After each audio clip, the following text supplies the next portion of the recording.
They took my land without asking. I took back everything with one move. Imagine waking up one morning to find out that 35 houses, yes, 35, had been built on your land without your permission. That's exactly what happened to one man. The HOA thought they could bully him, ignore his rights, and steal his property.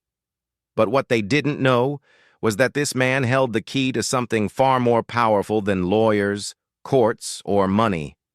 He controlled the dam that kept their entire neighborhood dry. And when he had enough, he opened it. What happened next shocked the whole community. If you enjoyed this story of HOA arrogance backfiring in the most dramatic way, make sure to hit that like button and subscribe for more unbelievable stories. And remember, never underestimate the quiet man who knows exactly what he's protecting. John had lived peacefully on his inherited land for years. It wasn't just property, it was family history, stretching back generations. His land included fertile ground, a small forest, and most importantly, access to a private dam he maintained. Then came the HOA. Without consulting him, without even a proper survey, they expanded their neighborhood and built 35 homes right across his boundary line. To them, John was just one man, easy to ignore. When he tried to talk, they brushed him off. When he brought documents, they laughed, and when he demanded compensation, they told him to be grateful his land was being put to good use. But John wasn't the kind of man to roll over. At first, John went through the proper channels. He filed complaints, sent letters, and even hired a lawyer. But the HOA was powerful and had friends in the county office.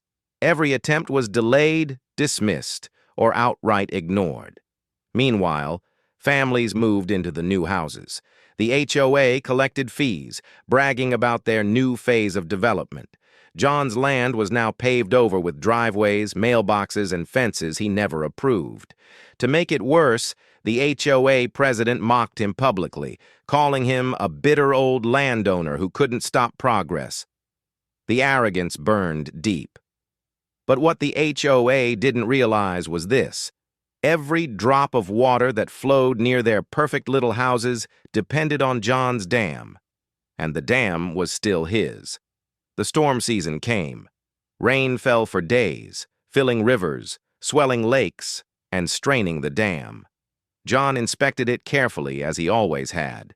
But this time, instead of reinforcing it, he thought about what the HOA had done.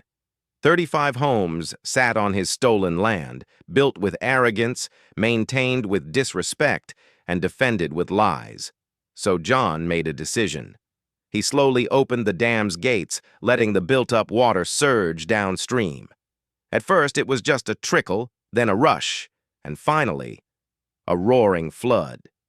The water swept into the neighborhood, turning streets into rivers.